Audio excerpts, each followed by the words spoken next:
الله الكريم وعلى آله وصحبه أجمعين أما بعد. First of all, I would like to greet you, Assalamu alaikum. And secondly, we have, like our brother Shafiq Jazakallah Khair said, the last session in this particular series, and inshallah hopefully we will meet for many more times for to benefit one another. Today we talk about a very important topic, which is innovations. In Arabic it's called bid'ah, and that's the singular of it, and the plural is called bid'ah. And as we always do, we'll go straight into the topic. And always with everything we start as the ulama do in Islam, rahimahumullah. They start by defining the terms that we have in the Sharia by looking at their linguistic definition. And in the language in Arabic, if we look at the definition of what bid'ah is, the ulama of Arabic, they say معنى البدعة يقولون اختراع من غير مثال سابق. That means to create or to make something that didn't exist before. And they give examples from the Quran, like Allah said, بديع السماوات والأرض, the one who created the heavens and the earth, meaning before they didn't exist. And the same Allah said to the Prophet ﷺ to say قُلْ مَا كُنْتُ بِدْعًا مِنَ الرُّسُلِ, that I was not the first of the messengers. And they say ويقولون في لغة العرب شيء بديع أي شيء لا مثيل له في الحسن مستحسن وكأنه قالوا لم يتقدمه شيء أو لم يسبقه شيء أحسن منه في الحسن أو أكثر منه في الحسن. They say something is badi', amazing, to mean that it is very good and it is very something beautiful, or something that makes you wonder, to show that as if something or nothing preceded it before that was as good as that. And also the ulama of the lugha, they say ibtada'a in Arabic. If we say not in the Sharia, ibtada'a fulanun bid'atan kanu yaqsiduna biha wa alaykum assalam wa rahmatullahi wa barakatuh, ibtada'a tariqatan lam yasbiqhu ilayha ahad. That if someone did a bid'ah, they used to mean he started something even in the language that no one before him did. And of course you can see this last definition to be very close to the definition of the Sharia. In the Sharia, bid'ah is the ulama, they wrote books about bid'ah, and in particular I want to mention two books that I benefited greatly from when preparing for the lecture. And actually one of them is the source of the other, but the second also has many additional features. The first one is a book by Imam Abu Ishaq Al Sharkasi rahimahullah called Al-I'tisam, Holding On. And it is considered one of the greatest books, if not the greatest book. It's in 2 volumes or 1, depending how you buy it, in terms of the theory behind bid'ah, innovations. And another book, and of course Imam Shatibi lived before us, rahimahullah, another book that was, the author benefited, as he said himself many times, from the book of Imam Al Shatibi, rahimahullah. That is the book by our contemporary Sheikh Dr. Ibrahim Al Ruhaili, who is one of the teachers at Medina Islamic University, Jazahullah Khaira. And he authored a book called موقف أهل السنة والجماعة من أهل الأهواء والبدع. The position of the people of the Sunnah from the people of desires and innovations. And it's also in 2 volumes, 2 medium-sized volumes. And as far as I remember, that was his doctorate thesis that he gained, through which he gained his doctorate. Those are 2 books, and in those 2 books you find definitions of bid'ah in the Sharia by different ulama. And one of them is by Imam Al Sharkasi, and I believe that Imam Shatibi's definition is very good, and that is why I will give that one.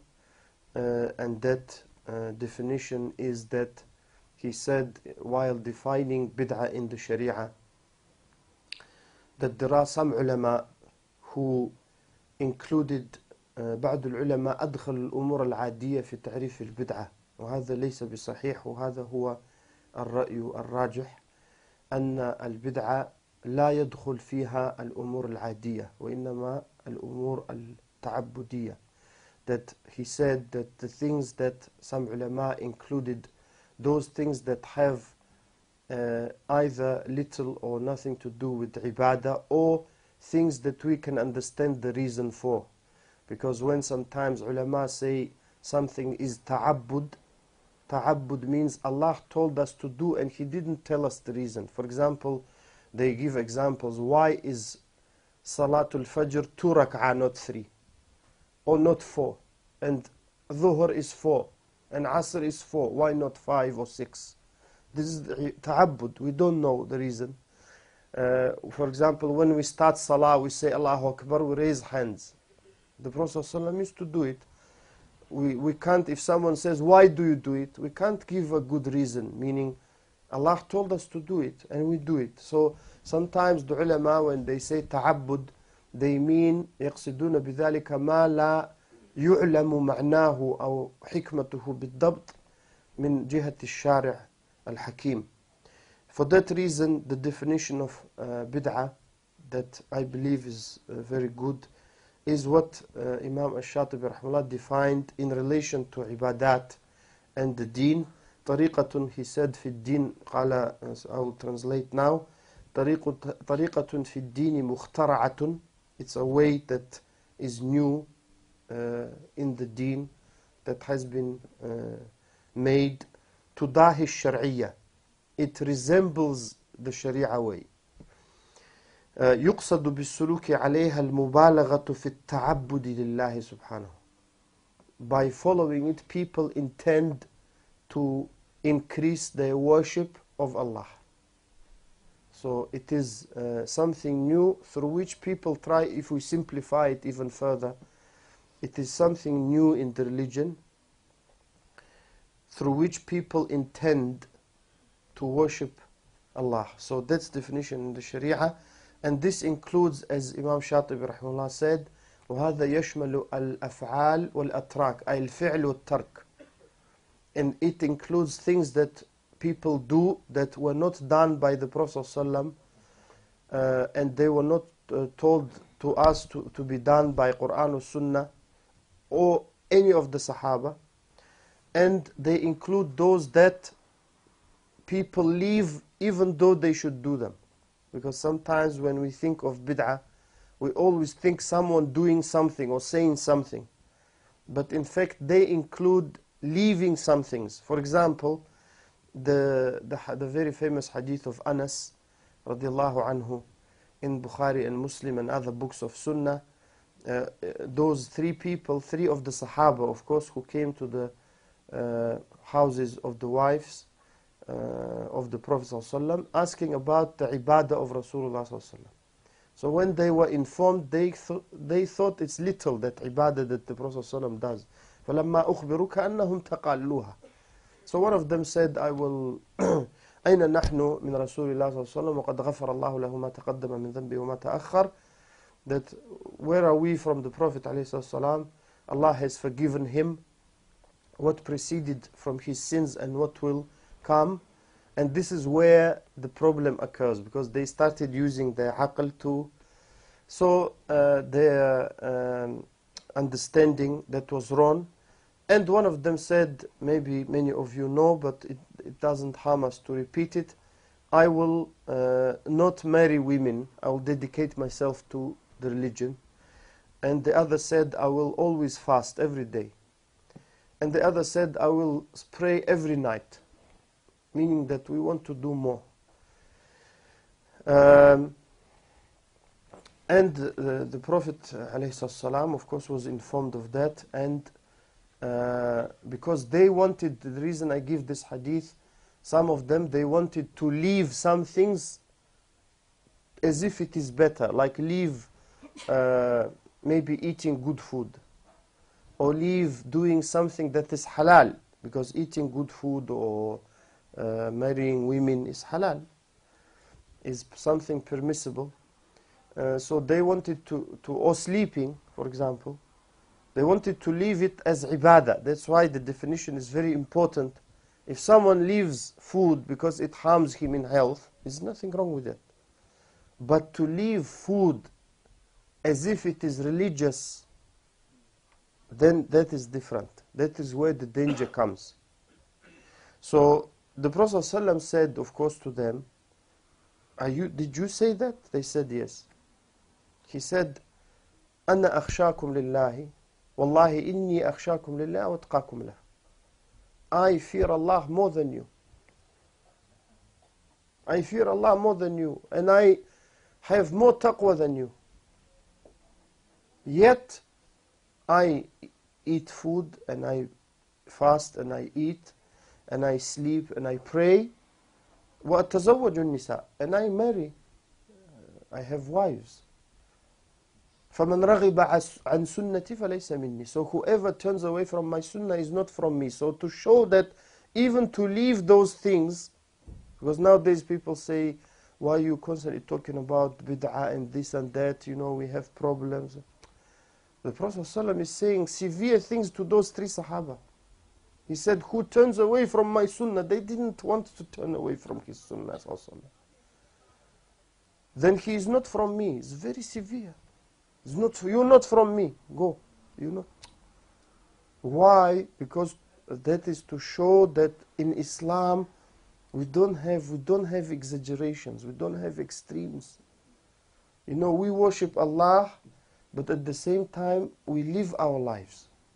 So this hadith, the ulama, they bring to show that there are innovations that can involve leaving things, not just doing things. That is very important to understand. The same as sunnah. We have sunnah to do something and sunnah to leave something, meaning not to do something. That is very important point which many Muslims don't know. They think that sunnah and bid'ah is always to do something. But there are many cases when to follow the sunnah means not to do. And to avoid bid'ah means to do sometimes. And that I will try, inshallah, in the limited time we have, to shed some light on as we progress, inshallah. So those are the definitions in the Lugha, in the Arabic language, and in the Sharia. Now I would like to mention that Allah and His Messenger, ﷺ, they declared in the Quran and the Sunnah war against bid'ah. Now, they declared war against bid'ah, because bid'ah means that the person is saying, maybe not by his tongue, because if he says it by the tongue he will be a kafir, that Allah didn't complete His deen. When Allah said, Al-yawma akmaltu lakum dinakum, today I have completed my religion for you. But He's saying there is something left, I will finish it. Also, the ulama said the reason bid'ah is so dangerous and haram, and we will see now the texts in the Quran and the Sunnah, is because the person, whether they like it or not, is showing by that as if the Prophet ﷺ didn't deliver the message totally. There are things left. And that, of course, is very dangerous to think even like that.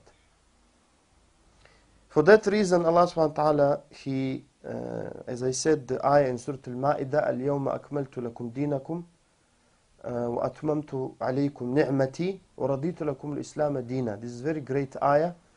This day I have perfected your deen, completed your deen for you, and have perfected my favor upon you, and I have become pleased for you for Islam as your deen, as your way of life and religion. Islam meaning not every Islam, Islam of the Prophet ﷺ and the Sahaba, as we will see. Also Allah said, وَأَنَّ هَذَا صِرَاطِي مُسْتَقِيمًا فَاتَّبِعُوهُ وَلَا تَتَّبِعُوا السُّبُلَ فَتَفَرَّقَ بِكُمْ عَنْ سَبِيلِهِ. That this is my way, so follow it, and do not follow other paths, because they will take you away from that straight path. And this, when this was recited by the Prophet ﷺ, Ibn Mas'ud radiallahu anhu said, and this hadith is in Bukhari and Muslim, that he drew a straight line in the sand, and then lines to the right of it and to the left. So those lines were at an angle, 90 degree or whatever angle. They are not parallel to that main line. And the Prophet ﷺ said, this is the straight path.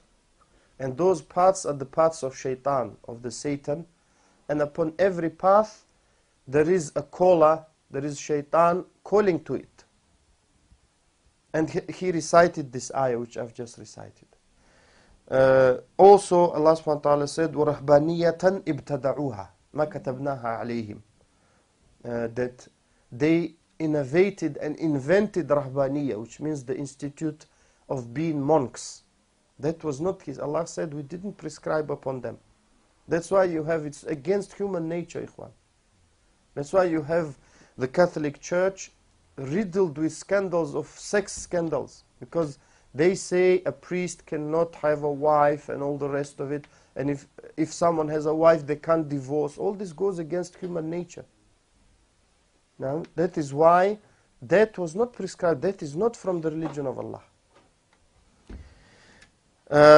All the ayat that order us to obey the Prophet ﷺ and follow him, which many of them I mentioned last week and the week before, and not to disobey the Prophet ﷺ, all of them we can also include in this, because that means that we cannot, in order to please, to worship Allah, to worship God properly, we must follow the way shown to us by our Prophet Muhammad ﷺ.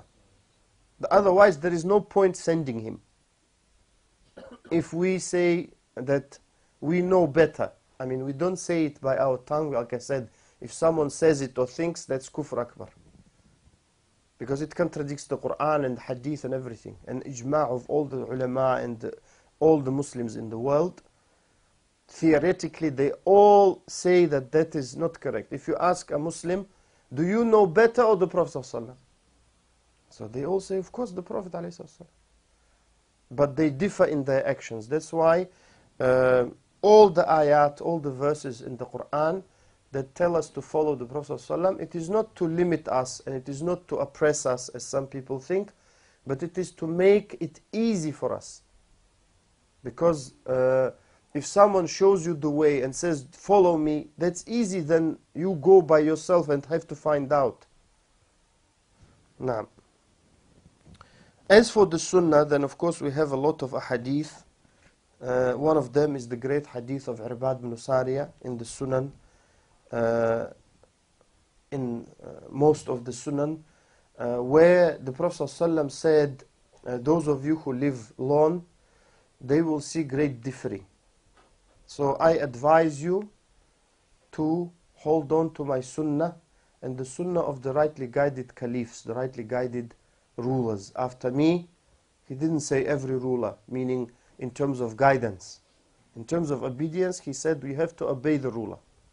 But in terms of guidance, he connected it to his Sunnah and the Sunnah of the rightly guided khulafa. And he said, as you probably all know, hold on to it and bite onto it. Bite on bin nawajid, with your back teeth, the molars. When you bite something with those, you don't want to let go. This to show the great strength of holding on to that sunnah, not like weakly, or meaning in a weak way, or whereby the person can easily let go, but in a very strong way to hold on to his. And this is what is happening, and it started happening a long time ago, since actually first bid'ah started, and we will inshallah see the first innovations and the roots of innovations. And also the Prophet ﷺ said, وَإِيَّاكُمْ وَمُحْدَثَاتِ الْأُمُورِ, and I warn you against new things in the religion. The reason we say in the religion, because bid'ah is to do with the religion. Even though some ulama, like Izz bin Abd Salam and I think Imam Nawawi, rahimahumullah, they said bid'ah is of 5 types. But to be fair to them, they included in those other types, like bid'ah obligatory, wajiba and good, and they included things that are not to do with the deen, not to do with the religion. So they didn't say to do that which the Prophet didn't do, and to say that that brings you closer to Allah is wajib. The ulama didn't say that, because they are ulama, they know. But they mentioned things like improving roads. These are not to do with the religion. Or looking after, for example, registering the people and organizing the state, and all these are not to do with the religion as such. So the muhdathat, we mean not innovation in the sense of technology and all those things we have, but in the sense of the religious affairs. So the religious affairs, we must beware of new things. That's why we should ask the ulama. نعم وإياكم محدثات الأمور فإن كل محدثة بدعة, because every new thing is considered a bid'ah. وكل بدعة ضلالة, and every bid'ah is dalala, going astray, not straight, not following the way of Allah.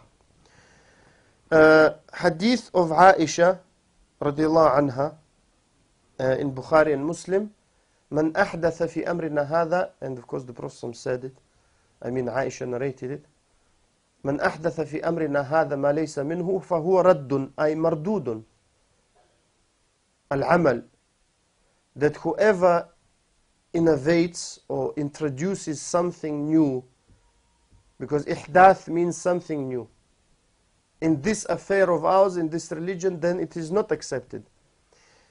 And if someone says, I don't innovate, I follow, someone did it before me, so I just follow. And there is a narration of that hadith in Sahih Muslim that says, من عمل عملا ليس عليه أمرنا فهو رد. That whoever does anything that is not from our religion, then it is rejected. Also the hadith of, in Bukhari and Muslim as well, of the hawd, the pond of the Prophet ﷺ. On the Day of Judgment, may Allah make us from those who come to that pond. The Prophet ﷺ, his pond is great, very big, 1 month's journey across, 1 month's journey the other way, and its water is whiter than milk, extremely white, and sweeter than honey. And it has cups like stars in the sky, not stars where you can't see any, but stars when you see so many. No? And whoever drinks once, just one sharba, will never la yadhma abadan, will never feel thirsty. This is the Prophet ﷺ, his ummah will come to that pond, and if someone thinks that pond is too small, he should think again, because that is a very massive pond. You can even call it an ocean.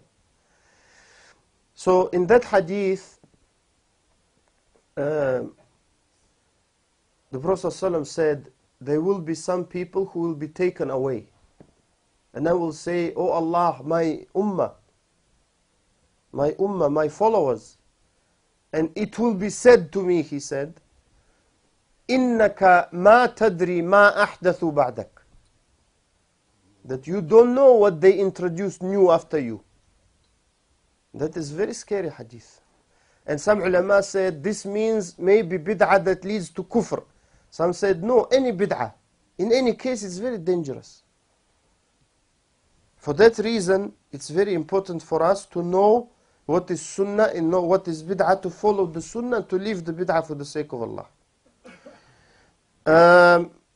Of course, we have many more. We have, if we were to talk just hadith, we would spend all night bringing hadith. But of course, we don't have time, so I will just suffice with that. And I will go to some of the statements of the Sahaba and those who followed them correctly, the ulama from the Tabi'een and others who followed them, to show how they used to view bid'ah. Anything new that they didn't see, they didn't experience with the Prophet ﷺ, they used to advise one another to leave it. And they used to advise their students.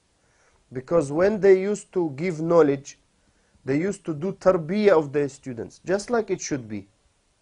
Meaning that they would teach them manners, they would teach them good things, how to deal with the ilm, with the knowledge they're getting, how to correctly approach that knowledge and apply it, how to not feel too big about oneself, and all these things are very important. So Ibn Mas'ud radiallahu anhu, he used to say, اتبعوا ولا تبتدعوا فقد كفيتم. Follow the guidance of the Prophet ﷺ and don't make new things, because what you have been left with is enough for you. You don't need new things. Also, he used to say, عليكم بالأمر العتيق, that I tell you to follow the old, the original way, meaning not what people do now. And some of the Sahaba, like Abu Huraira, Abu Darda and others, they used to come home and Abu Dhar and say, Subhanallah, I don't recognize anything we used to do with the Prophet ﷺ except they pray in Jama'ah. And when you read that, you think, what now if they saw now? They saying it about people who came after them and they witnessed that. They used to say, I don't find anything you do from the Sunnah except Jama'ah you do it. Praying in congregation. Meaning they used to consider that many things were changed and left. And Abu Darda, Uwaymir bin Zayd bin Qais al-Ansari used to say, لَن تَضِلَّ مَا أَخَذْتَ بِالْأَثَرِ. You will never be misguided as long as you follow athar, meaning the hadith of the Prophet ﷺ. Abdullah bin Amr bin Al-As radiyallahu anhuma used to say, مَا ابْتُدِعَتْ بِدْعَةٌ إِلَّا ازْدَادَتْ مُضِيًّا أي انتشرت. That there is no bid'ah except it continues to spread and go. And وَلَا نُزِعَتْ سُنَّةٌ إِلَّا ازْدَادَتْ هَرَبًا. And no sunnah is left except it continues to run away from people until, meaning they practice it. And a man said, قال الرجل لابن عباس رضي الله عنهما أوصني. A man said to Ibn Abbas, give me advice. قال عليك بتقوى الله والاستقامة. I advise you to fear Allah and to be upright, to be mustaqim. اتبع ولا تبتدع. Follow and don't follow bid'ah. Don't follow innovations that have no root in the Sharia. Ibn Umar radiyallahu anhuma said, كل بدعة ضلالة وإن رآها الناس حسنة. Every bid'ah is dalala, going astray. Every innovation in the religion leads us astray from the straight path, even if people consider it good. Because nowadays we sometimes say it's not correct to do it, and they say, don't worry, don't make life difficult for people. But people make life difficult, not us. The deen is easy until people make it hard. The religion is easy until the people make it hard. And we will inshallah give some examples. Abu Qilaba, one of the great ulama of Basra rahimahullah, used to say, مَبْتَدَعَ رَجُلٌ بِدْعَةً إِلَّا اسْتَحَلَّ السَّيْفِ, that no person innovates a bid'ah except it can mean two things. Either that he deserves the sayf, the sword, to be punished for it, or, and both are correct, or that he makes it halal and considers it halal to kill Muslims. That's why many ulama of the Sahaba, they used to say, every bid'ah ends with bloodshed. And we can see it. In history, if you read the history of the first 100 years, it's red. 100 years of Hijrah. And who the people, not the Sahaba. We will talk about the first bid'ah that started, the Khawarij. And the first of them, of course, came to the Prophet ﷺ and said, fear Allah. Be just. You didn't do justice in distributing this wealth. And the Prophet ﷺ, and of course to accuse the Prophet ﷺ of not being just is kufr, is disbelief. So one of the Sahaba said, let me do something to him. Skin treatment. So the Prophet ﷺ said, no, don't, because people will say Muhammad is killing his companions. Look, the concern for the reputation of our call. And he said, from the followers and those who come after this man, there will be people who will recite Quran, but it will just be here. It will not go to understand. Like now, we have many people recite Quran. If you say, what's the meaning? Qul huwallahu ahad, he doesn't know anything. So for him, he knows nothing from the Quran. Just he recites. That's one of the features of the people of bid'ah, of the Khawarij. They will pray so much that you will think that your prayer is nothing almost. That's he's saying to the Sahaba. They will fast so much. يَمْرُقُونَ مِنَ الدِّينِ, they will leave the deen. That's why some ulama said they're kuffar. Because of what the Prophet said. They will leave the deen as an arrow, used to be arrow very fast, leaves the animal that it hits. Normally a good quality arrow would go through the animal. And in some narrations, without leaving a trace. So, and also the Prophet ﷺ called them very terrible names. He said, those whom they kill, they're the best of the shuhada. Or the best who, tuba lahum. Great reward for them. Or, tuba, many ulama say, is a great tree in Jannah, in paradise. And he said, those who are killed from the Khawarij, شَرُّ قَتْلَى تَحْتَ أَدِيمِ السَّمَاءِ, the worst people killed. And he said, هُمْ كِلَابُ النَّارِ, very severe statement. They are dogs of the hellfire. And those are the people, the reason I'm saying all of that, Imam Muslim rahimahullah narrated so many, 10 or more hadith in different ways, and Bukhari some of it as well, to show the destructive nature of these people. And the Prophet ﷺ also said one quality for them. يَقْتُلُونَ أَهْلَ الْإِسْلَامِ يَذَرُونَ أَهْلَ الْأَوْثَانِ, they will kill the Muslims, meaning mostly, and leave the non-Muslims. And from the time that Abu Bakr started being Khalifa, they started making problem, and Umar and everything, and they, of course, became big in the time of Uthman and Ali radiallahu anhuma. To the extent that they killed Uthman. And they used to say, we're doing jihad. Does it ring a bell? We're doing jihad against who? Which jihad? Islamic? Islamic jihad is not like that. And it's not what the media portray. Jihadist and things like that. Nowadays we can't say the word jihad. And Islamic jihad is totally not that. Jihad in Islam is a noble cause. Not what they try to show. to people to scare them and to show that Islam is all about bloodshed, and those people who with open mouths run around and burn flags and the effigies of some president, Allah alam what. That's all they have time for. They don't think about anything. Just let's get together, burn something and use our lighters and things like that. That's how they showed the Muslims. Naam? And that's totally the wrong image. But those, they show another image, totally, those people who, and the problem is, there are two problems, main problems, in almost every bid'ah. And that can be seen in the Khawarij very clearly.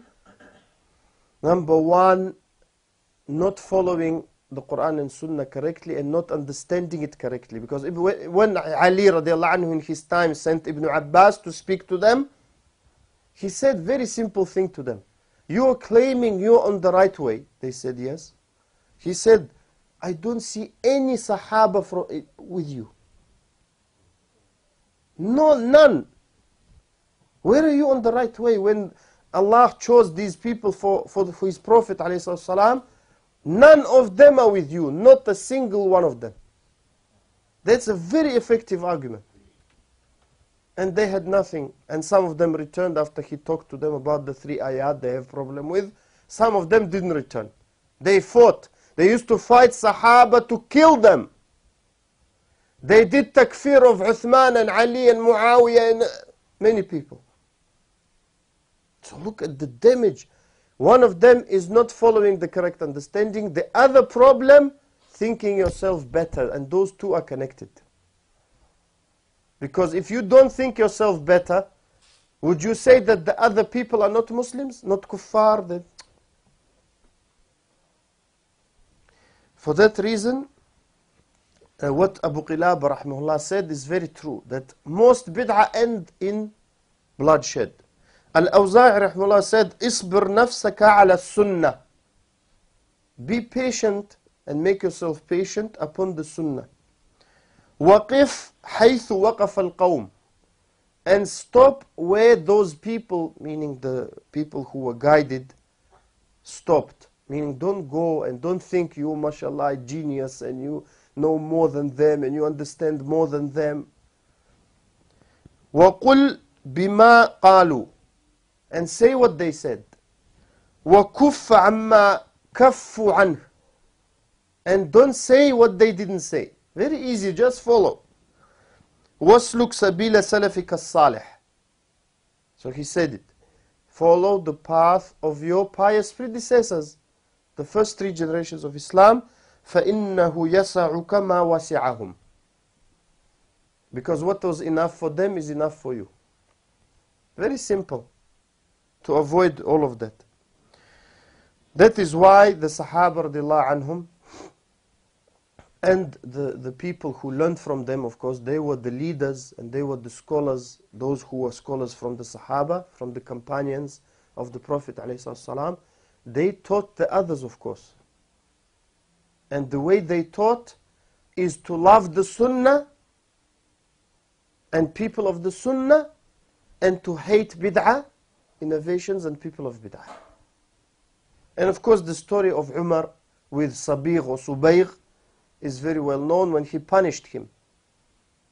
Because he used to go around spreading new things that were not heard before. Like, what do you say about this ayah? وَالذَّارِيَاتِ ذَرْوَى. What that ayah? What's this ayah? What's this verse mean? And the Sahaba didn't used to do that before. They just come and learn. They don't go to people and say, what do you think? To make them doubt. So if you want to know, you go and learn. Also, Imam Malik rahimahullah, the famous story we mentioned, I mentioned it before when we were talking about where is Allah. When the man said, how did Allah rise over the throne? That was never asked before. That's why he said, I think you are mubtadi'. You are an innovator, because they didn't used to ask such questions. How did Allah rise? So they used to dislike anything new. And if you look at what they call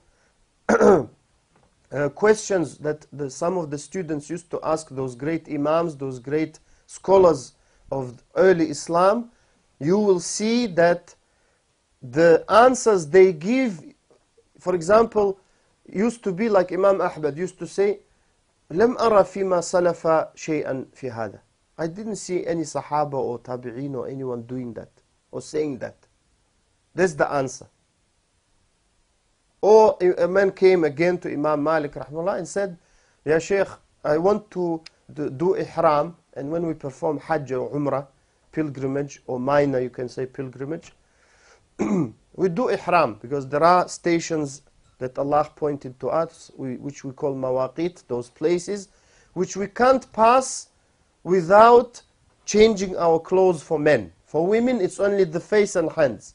The Prophet ﷺ said it's not allowed for a woman to cover her face, لا تنتقب, with niqab, the one that she ties.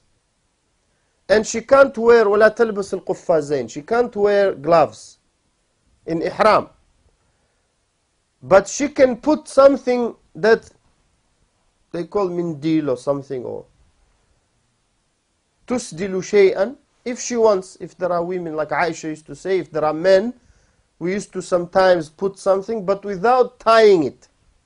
For men, we can't pass those stations without ihram, if we're intending to do Hajj or Umrah. And of course, ideally you should do it in the airplane, once you are square, which is difficult to do, and that's another issue. But one man came and said to Imam Malik rahimahullah, you know, I want to do ihram before the miqat. He said, I fear fitna for you. He said, what fitna? I'm just increasing the reward. He said, because I heard Allah say in the Quran, فَلْيَحْذَرِ الَّذِينَ يُخَالِفُونَ عَنْ أَمْرِهِ أَن تُصِيبَهُمْ فِتْنَةٌ أَوْ يُصِيبَهُمْ عَذَابٌ أَلِيمٌ. He said, I heard Allah say in the Quran, let those who differ with the Prophet ﷺ beware that some fitna, some tribulation or trial will come their way, or they will have painful punishment. Look how they used to view these things. And now we have some people, you know, they say, don't. On the contrary, if you follow the sunnah, your life is easy. Very easy. But if you follow those things people invent, your life becomes very hard. And there are certain groups that the ulama called to be the usul. The usul, those original or the sources of the people of innovations. I mentioned the Khawarij. They called Khawarij because they either the ulama said they left Islam, kharaju min ad-din, or they did khuruj, they did rebellion against the Muslim ruler, which is not allowed, because the Prophet ﷺ said, "Man ra'a minkum min amirihi shay'an yakrahuhu falyasbir." And there are many other ahadith. Whoever among you sees from his amir, from his ruler, something he dislikes, let him be patient. And he also connected it to not going against the ruler, to being Muslims, doing salah and many things. So the ulama agreed that if the person is a Muslim, it's not allowed to rebel, but rather we have sabr. And the Prophet said also, give them their rights and ask Allah your right. Not like now, go and say, we need bread. Tomorrow we don't have meat, we need meat. Then we don't have spaghetti, let's do spaghetti. Then milk is no good, let's do milk. This is never finished then. Because some people, they don't have spaghetti, they go demonstration. The others, they don't. What is this? It's ridiculous. Then someone say, we want naan bread. Wallahi, ikhwan, I'm not lying. Some people go with bread. I saw it. It's ridiculous. I said to the brothers, at least they should take meat with them. Not bread. This is bread. For bread, you go and bake yourself 3 hours in the sun. Take meat. Say, we want meat. Chicken. Fish. There is no fish. It's too expensive. Khubz. What's khubz, ya akhi? Khubz is... So, for that reason, the Prophet ﷺ told us to have patience. Now, of course, if you say patience, you're someone's agent. Allah alam, they will invent many agencies. Another group that the ulama mentioned are the Rafida, the Shia. And of course, all these, they subdivided, they keep dividing because they never agree. I will mention some of the qualities and signs of the people of Bid'ah, why they keep dividing the people of innovations, because they don't follow the Sunnah. They are subdivided into many groups, including the Rafida, the Shia. The ulama, they mainly divide them into three. The Ghulat, the extreme, who say Ali is Allah. They say, still some people exist like that. Or they give Ali radiallahu anhu some sifat of Allah, that he controls something. Plus the Imamiyah, the 12 Imams, who also, they say that the 12 Imams are ma'soom. They are infallible. Of course, the 12th is a non-existent personality. 11, all Imams of Ahlul Sunnah, starting with Ali radiallahu anhu. So, and Zaydiyah. Those tafasil, as they say, details, just I'm saying for you to do more research. Otherwise, you know, we don't have so much time. Al-Qadariyah, those people who say that, because Shia or Rafida, just to mention, they call themselves Shia to Ali. We support Ali, and they say, but their origin is from a man from Sana'a called Abdullah bin Saba. And they have a group called Saba'iyah. He was a Jewish man from Sana'a who embraced Islam, so-called, and misguided many people. Al-Qadariyah, those who say no qadr, and Imam Muslim narrated some hadith at the beginning of his book, how some of the tabi'een, when they first heard those things happening in Basra and things, they went to see some of the Sahaba, and they met Ibn Umar. And he told them the hadith of his father about Jibreel, when Jibreel came.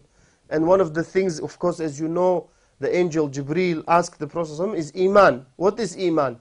And one of the articles of belief, faith, is to believe in Qadr, predestination. And he said, tell them that if they were to spend the equivalent of the mountain of Uhud in gold, that would have not been accepted from them until they believe in Qadr. And he said, tell them Ibn Umar is free from them and they're free from me. I'm not with them. So Qadariyah, also Murji'ah, those who generally say they are divided into groups as well. Those who say that generally they all agree that actions are not from Iman. There are those who say just statement is enough for Iman. The others say just heart. Others say statements and heart. And like I said, if you have more questions later, we can deal with that. And Al-Jahmiyyah, very, very bad sect, that they combined 3 in 1. They combined the bid'ah of Jabriya, which is that the person has no choice over his actions. So if I do like this, Allah did it, I didn't do it, according to them. And if I look there, I didn't do it. So some ulama said, just slap him and say, Allah did it. I didn't have a choice, sorry. Oh, subhanallah. Something is going on. Naam. So they connect that, plus irja, the murji'ah, and ta'til, they deny the sifat, or most of asma and sifat, the names and attributes, because they say if you say, or especially attributes, if you say any attributes are for Allah, then you compare Allah to the creation. And we dealt with that, alhamdulillah, before. And they didn't mention Mu'tazila, Asha'ira in those groups because they all came from those. They mixed some beliefs of those, some beliefs of the others. And some of the signs of people of desires and bid'ah. The reason they call people of desires is because generally they don't like to follow the Quran and Sunnah, but rather they follow what they think is right. some of the signs is division. They divide constantly, even between themselves. They don't unite. That's why the people of the Sunnah are called Ahlus Sunnah wal Jama'ah, ay al-ijtima'. The people of Sunnah and unity, meaning we unite on the Sunnah. Another sign is following desires. Another sign is following those unclear Quranic verses, which Allah mentioned at the beginning of Surah Al-Imran. And Aisha also narrated that the Prophet said, when you see those who argue about these, know that they're from people of innovations. Also, opposing the Sunnah with Quran. That's one of the signs of people. When you say this is the Prophet said, they say, but Allah said. That doesn't mean if we have a hadith and someone says Allah said this, he's from Ahlul Bid'ah. No, we have to differentiate, meaning those are hadith that don't have any opposition from Quran, they to remove them, they bring. For example, you say it's not good to do this, they say but Allah said. Like for example,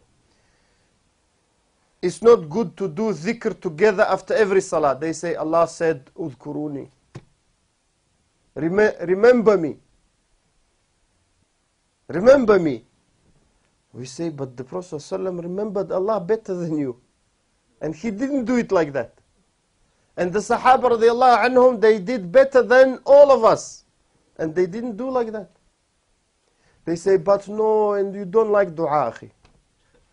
That, yeah, they say to us. You don't like dua. Then, one of the other signs is to call us names. Or to call people of sunnah names, bad names.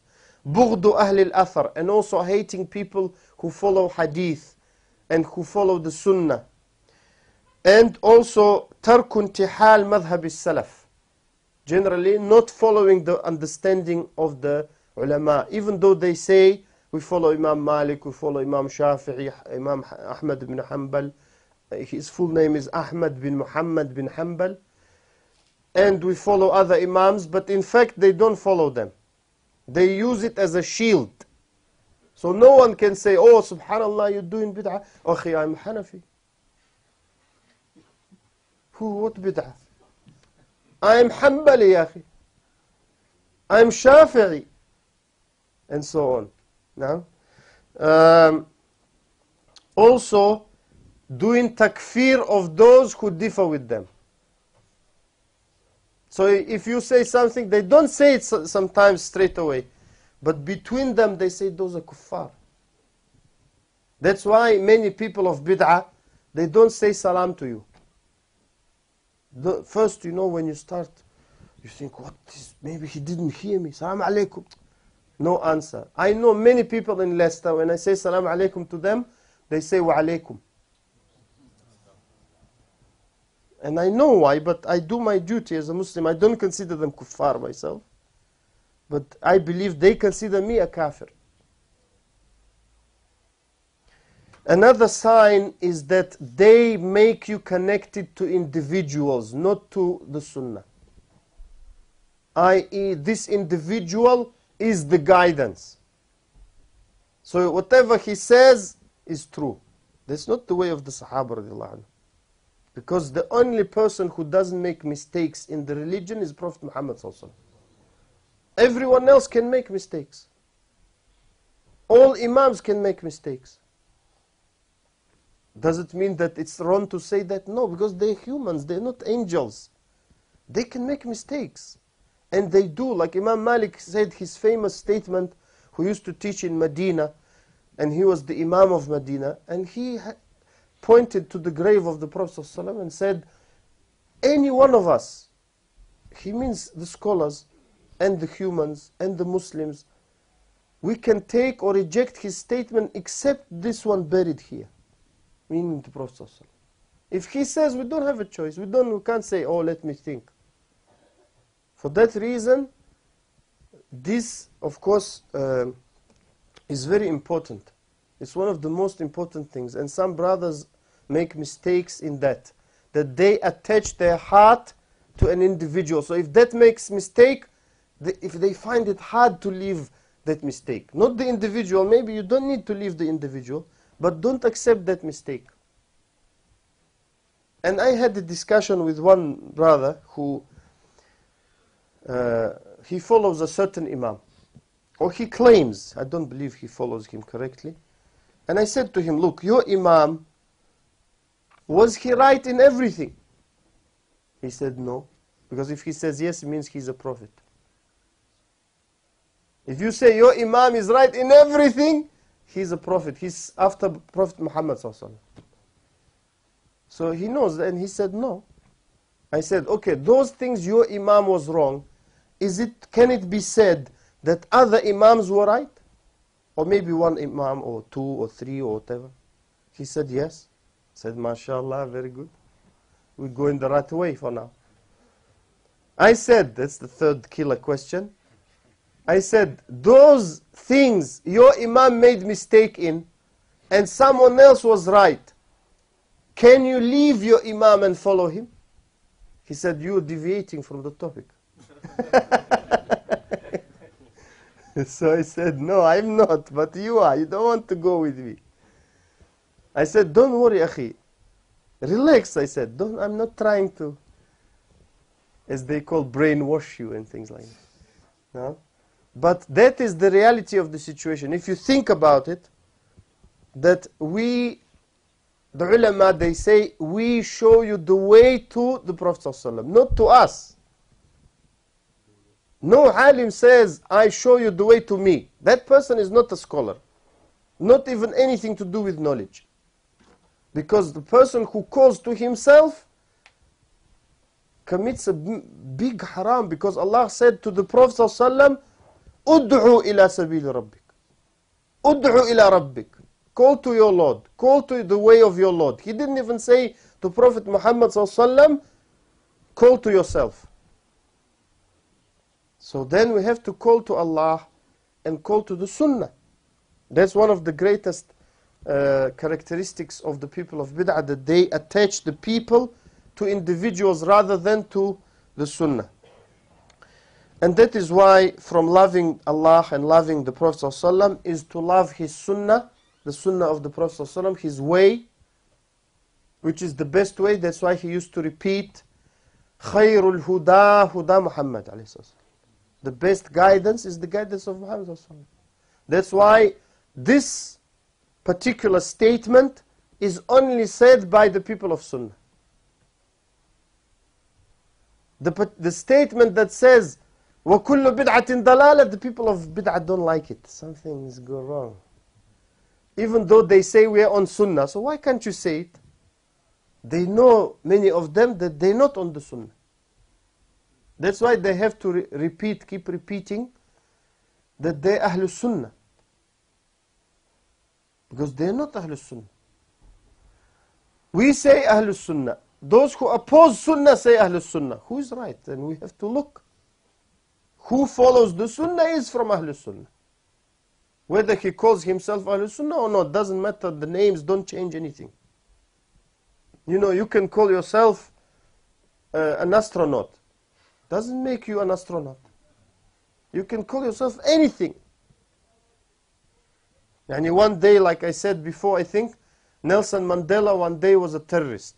Then he got the Peace Prize. That's strange. A terrorist getting Peace Prize. Out of all prizes, they gave him Peace Prize. At least something else give him. So one day he was, I don't know if you knew, but I discovered, I didn't know myself actually. In 1933 or 32, Adolf Hitler, sorry to say, was Time magazine's Man of the Year. I didn't know that. You know, Time magazine, every year they have a Man of the Year. I wouldn't be surprised if one of the, I don't know, Stalin maybe was once Man of the Year. I don't know. But Hitler definitely, just Google it, or whatever else. I think 1933 or 32. And also, don't forget, Ikhwan, that Hitler came to power through democracy. Suddenly he became bad guy. Subhanallah. Of course, we say for the camera and we believe that he wasn't a good guy. It's true. My grandfather went to war with the rahimahullah. But I mean that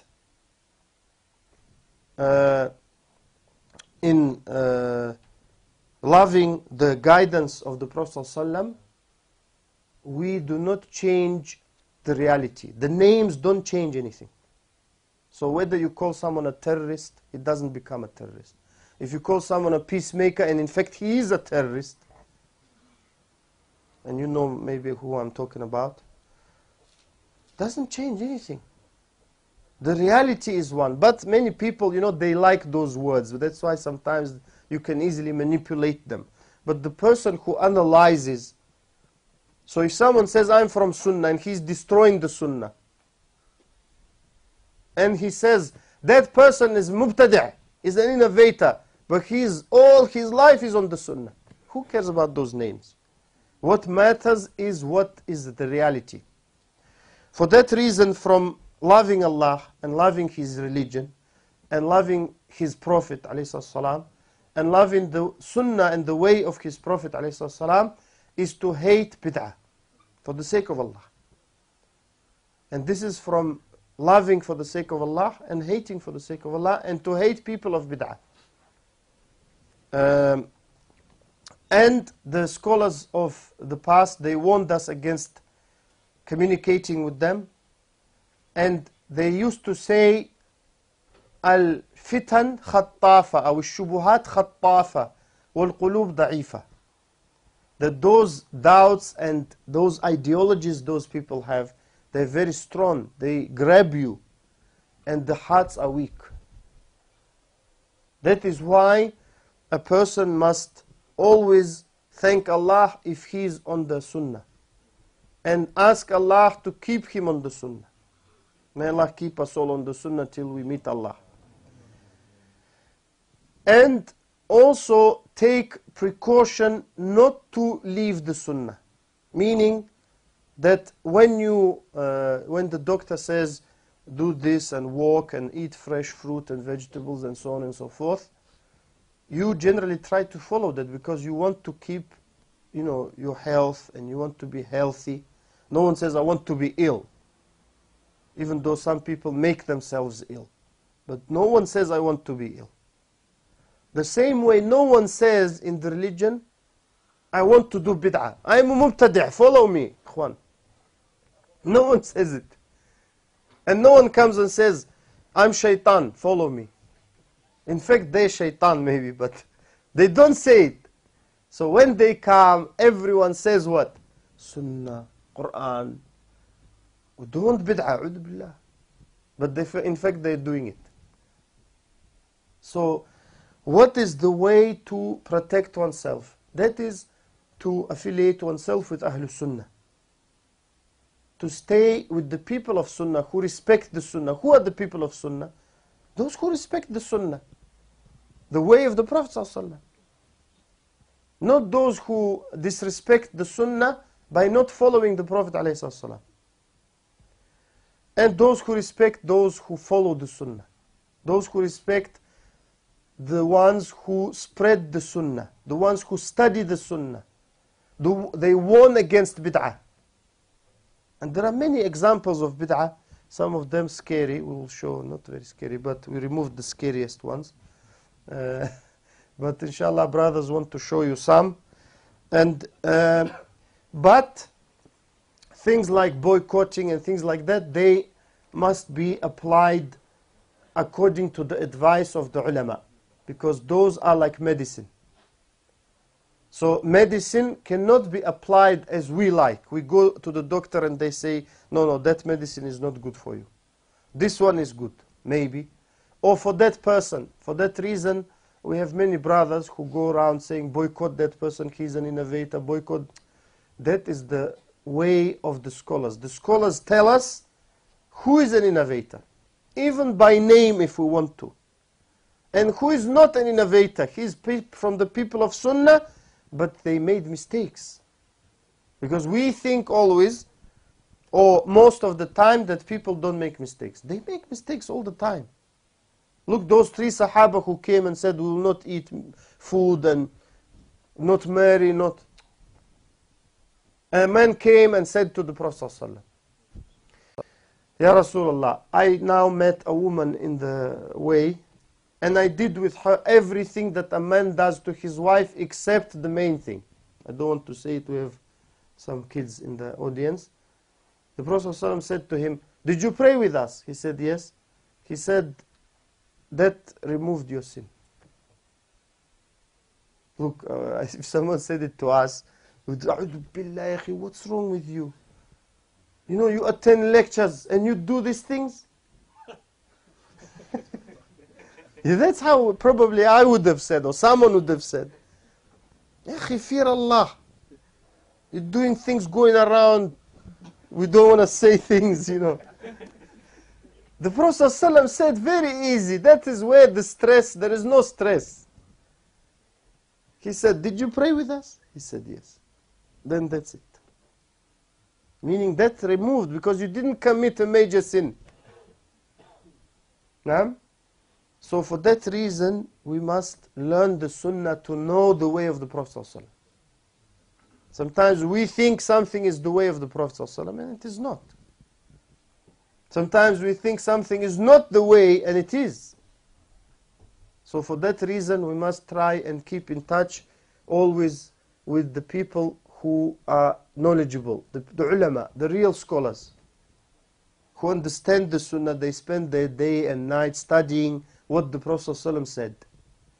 They get the feel of the speech of the Prophet. When they hear, they say, no, this is not a hadith.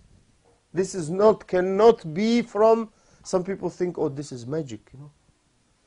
And it is not, because they spend their entire lives studying what the Prophet ﷺ said and what he didn't say. Because there are people in the history of Islam who used to fabricate hadith deliberately to misguide the Muslims. And Allah brought people, the scholars, who, as some of the rulers said, because he was punishing one of those people. And he said, why are you punishing me now? I put 5,000 hadith, so-called, I fabricated myself among the Muslims. He said, no problem, we have ulama, they will fish them out. They will show the people that the Prophet ﷺ didn't say it. And that is only present among the Muslims, the chain of narration, where we can trace, first of all, by the grace of Allah, secondly, after that, through the efforts of those great scholars, we can trace every single statement, imagine. Whether the Prophet ﷺ said it or not, this is amazing. That is why from loving Allah and loving the Prophet ﷺ, which we said is an obligation upon the believer, is one of the greatest ibadat, is to love Allah and to love the Prophet ﷺ. From that ibadah, from that act of worship, is to hate bid'ah, to hate innovations. And to hate people of innovations, and to advise people in a nice way. Look, akhi, as far as I know, this is not sunnah. And sisters, they can say, look, sister, as far as I know, this is not sunnah, in a nice way. If you don't know, say, I don't know. It's very easy. Islam is easy. If you don't know, don't give a lecture. You know, like some people do. Akhi, I don't have much knowledge, but this is the scary part. I don't have much knowledge, but, and half an hour you're listening, you think, what did he say? That's why when someone says that, I say, Akhi, Jazakallah khairan, I don't have time. Because if you don't have much knowledge, why are you lecturing? Then if you don't have much knowledge, learn, akhi. And keep quiet. That is better for all of us. We have less stress.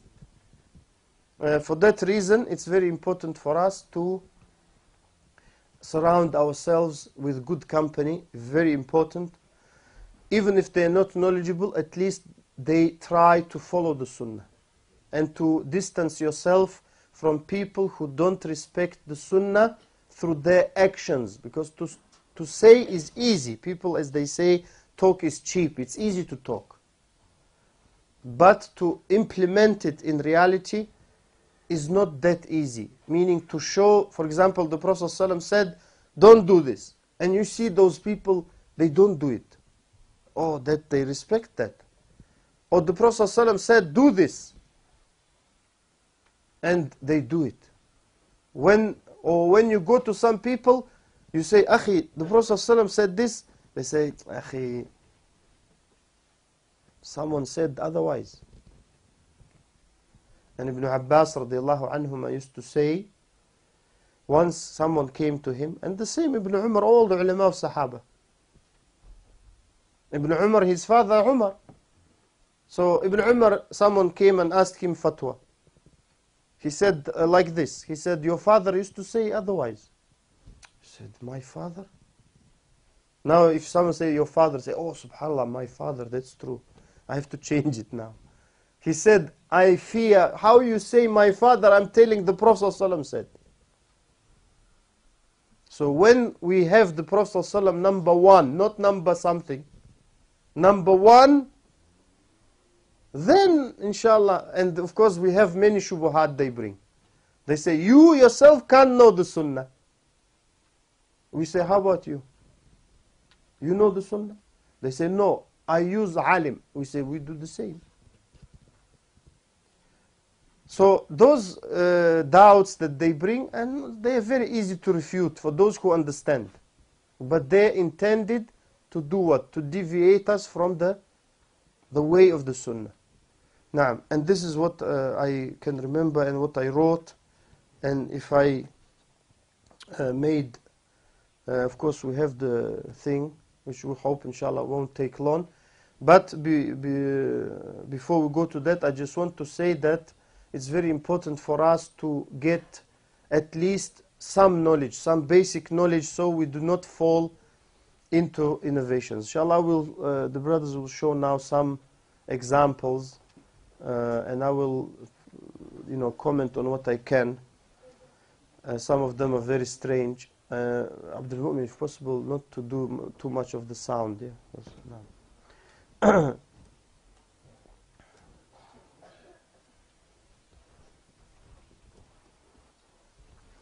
Okay, this people claim that they, as far as I remember, that they get barakah from this man. Yeah. But in fact, what you can see is that this person, in my view anyway, he brings a jinn inside them. Look. Because a normal human being doesn't do that. So they either pretend or he puts a jinn inside them, and when he makes physical contact with them, the jinn can travel through him to them. No, that's true. And of course some of it is ridiculous. Looks like fitness classes. But anyway.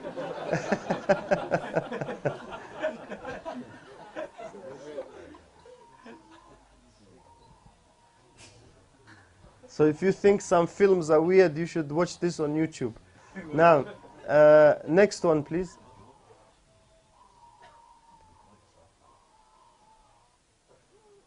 Okay, which one? Yeah, this one is a long one, but hopefully one. It's a similar one, where the person looks, he's dishing out his barakah.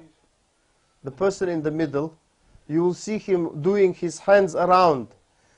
They claim that the goodness, the barakah is spread around the room. Look, look, look.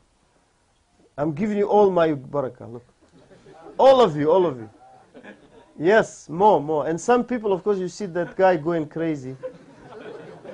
He got the most of barakah. He doesn't realize it's true. Allah, ikhwan, these people, they can infest you and infect you with jinn, meaning that they have contact with jinn, these people. And many of them, unfortunately, they do shirk, major shirk and things like that. They ask dead people for help, and look, that's not normal for a person to do. And these are some of the so-called dhikr that they do. Okay, let's slowly move on. This one is another example of so-called dhikr session. This definitely looks like fitness first. You will see now. They will start now. It's a collective dhikr which was never done by the Prophet ﷺ. Never ever. That's not me, sorry. My beard is different. This is a hall, very big hall. It's just, you know, a lot of people, Ikhwan, do it because they like to chill out, you know, like the boys. And let's like dance, and it's like Islamic disco. So called. Yani, there is no such thing, of course. But I'm saying the reason I believe they do it is one reason is because of that. They like to have good time, dance, do things. So when someone says sunnah is not to do, they say, Akhi, what are you talking about? Look how dhikr we do. We do dhikr. And this, of course, they do ruku'. That's very dangerous because that can end up doing sujood maybe. And ruku' is haram to do. So let's do the next one, please. And let's reduce the sound, please, of this because it's not correct. So this I called when I saw today, because I saw first time today, I said, is this a disco? Yani this they call in a shrine, so-called, in a Sufi shrine, somewhere in Asian country. They call this, I think Pakistan, they call this dhikr session. One guy will come right now in the middle, like wandering in. Like he's gonna start now.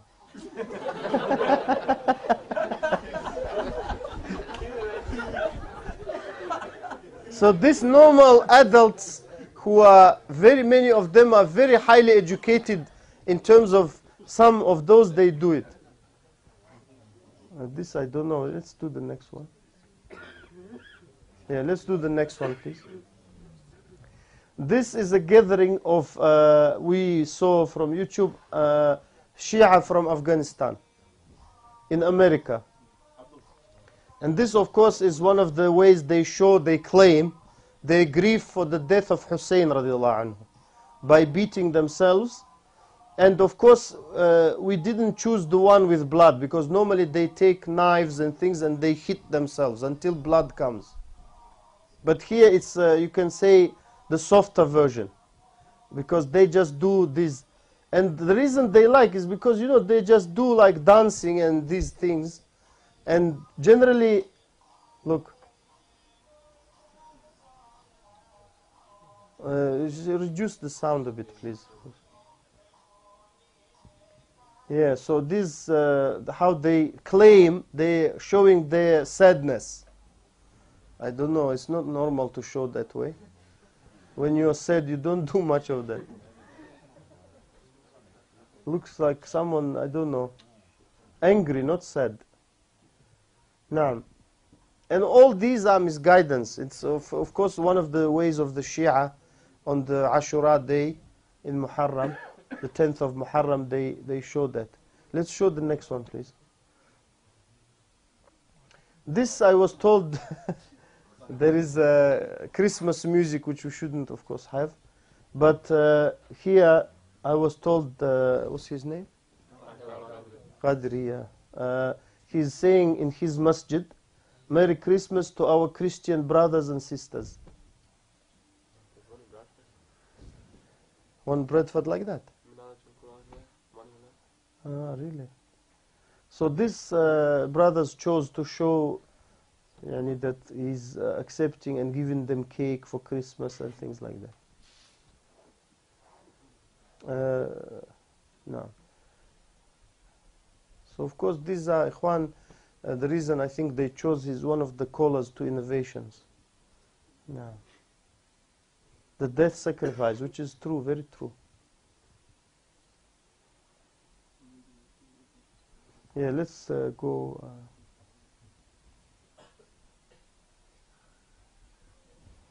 Let's do the next one, please.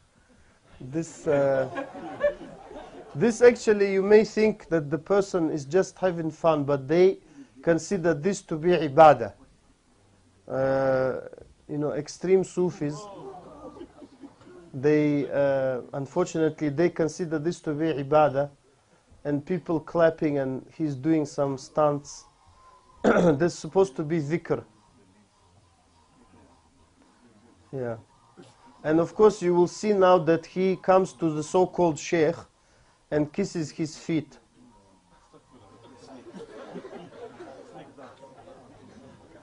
And that of course is total misguidance. Yeah. So these are callers to misguidance. Some people call him, what's his name? Nazim. May Allah guide them, because this all is misguidance. I think this is the last one, correct? No. That's it, yeah. So these are just some of the things brothers chose, even though it's not, of course, a full selection of many things, but many people believe, and many people who believe and accept that, they're very well educated individuals. Before we finish, I know it's been a bit longer than I planned, and maybe some of you planned. I want to, first of all, to thank the masjid and Sheikh Zakaria for hosting these lectures and allowing us to have them here, and the committee of the masjid as well. And I want to encourage you to cooperate with them and our brothers from An-Nasiha Foundation, because what they do is spread the sunnah, and they want to spread the sunnah and warn against bid'ah, and spread tawheed and warn against shirk. That's how we think of them, and Allah knows them and us. So for that reason, anyone we see doing good, we must first of all encourage them, and secondly try and help them if we can. For that reason I encourage, actually even when I was coming here today, I wanted to say that, because I do it all the time, because I feel it my duty, that I should encourage people who do good, and also encourage others to help those who do good. And of course, people are not perfect, people make mistakes. Those mistakes don't mean that we abolish every good deed that we do and we criticize people who do it, but rather we should help each other, we should advise one another and love each other for the sake of Allah and for the sunnah, and help one another. And it's been a great enjoyment and privilege for me to come, even though it was a bit of a challenge to come every week, but it was, in my view, worth it for myself and hopefully, inshallah, for you. And I want to just, like I said, encourage you to cooperate, and inshallah we will meet many more times, I hope. Jazakumullah khairan.